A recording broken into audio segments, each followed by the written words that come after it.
सास जोर से आवाज लगाकर कहती है, अरे बहू, जरा चाय बनाकर तो लाना, शर्मा जी आए हैं।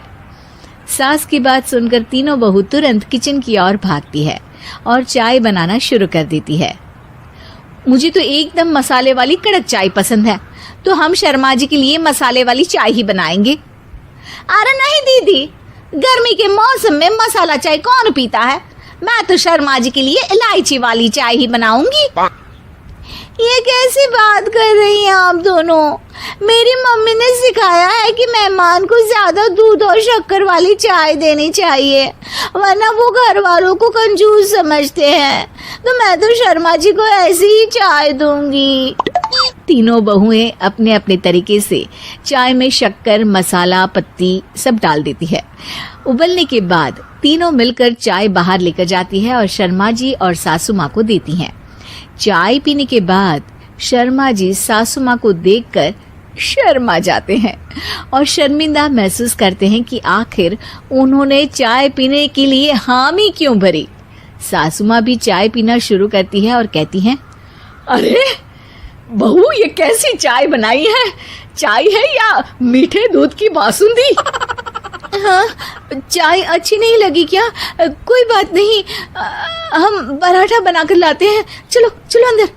हाँ हाँ चलो। हाँ आती हूँ मैं भी। नहीं नहीं, मेरा पेट चाय ने ही चौपट कर दिया, वही काफी है। पराठे से पोपट नहीं करवाना, मैं तो चलता हूँ। शर्मा जी चुपचाप पतली गली से निकल जाते हैं। अगले दिन सास बहुओं से कहती है, अरे बहू, जाओ जाके ऊपर के गेस्ट हाउस की सफाई कर दो। कल हमारे यहाँ मेरे दूर के रिश्तेदार आने वाले हैं, तो पूरे कमरे को चमका देना, समझी? तीनों बहू सास की बात को मानकर ऊपर सफाई करने चली जाती हैं और तीनों कमरे की सफाई चालू कर देती है। बड़ी बहू मकड़ी के जाले साफ करती है, तो बीच वाली झाड़ू लगाना और छोटी वाली सर्फ डालकर जमीन धोना शुरू कर देती है। अरे दीदी, जिठानी जी, अभी मैंने पूरी फर्श धोई और आप फिर से धूल नीचे गिरा रही हैं। और मछली जिठानी जी, आप बिना झाड़ू की धूल यहाँ छटक रही हैं। अरे तीनों को साफ करना है, एक साथ सफाई करते हैं ना। अरे वही तो, हम साथ साथ हैं, घर साफ साफ है। तीनों बहू ऐसे ही काम में उलझ जाती है और 2 घंटे तक एक ही कमरे की सफाई करती रहती है। बहुत देर से अपनी बहुओं को ना देखने के कारण सास ऊपर कमरे में उन्हें देखने जाती है, लेकिन कमरे में घुसती ही वो गीली फर्श पर फिसलने के कारण नीचे गिर जाती है। ओरी मोरी मैया, हड्डी मरोड़ के रख दी। आए, मेरी तो कमर ही टूट गई रे। तीनों बहुएं सास को उठाती हैं और बिस्तर पर सुला देती है। अरे मेरे हाथ पैर दर्द कर रहे हैं, दबा दो, आराम मिलेगा।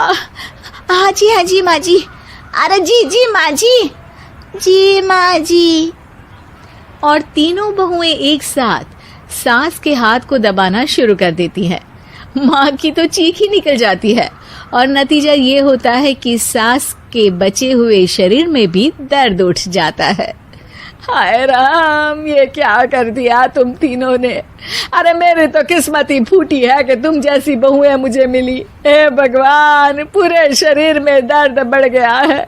अब तो पता नहीं कि चल भी पाऊंगी या नहीं। माफ करो, मुझे गलती हो गई मुझसे कि तुम तीनों को एक साथ काम करने के लिए बोला।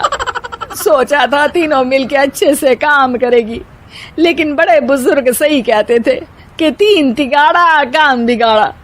तुम लोगों ने ये बात ना आज साबित करके दिखा दी। तुम तीनों को तो समझाना यानी मानो भैंस के आगे बीन बजाना है। तुम्हें अकेले अकेले काम करना है ना, तो अब से तुम अकेले ही अपना अपना काम करो। तीनों बहुएं वहां से जाने लगती है। अरे कहाँ जा रही हो? आप ही ने तो कहा कि अपना अपना काम करो, तो मुझे मुल्तानी मिट्टी लगानी है। अरे मुझे भी तो नेल पॉलिश लगानी है। मुझे ना मेहंदी लगानी है। सास अपना सर पीट लेती है और कहती है, अरे मुझे भी लगाना है कुछ। क्या माँ जी? क्या माँ जी? क्या माँ जी? तुम्हारे घर वालों को फोन तुम्हारी हरकतें बताने के लिए। उम्मीद है कि आपको हमारी ये कहानी पसंद आई होगी। कृपया हमारे चैनल को सब्सक्राइब करें और सभी अपडेट्स के लिए बेल आइकन जरूर क्लिक करें। और हाँ, वीडियो लाइक और शेयर करना मत भूलिएगा। Bye bye.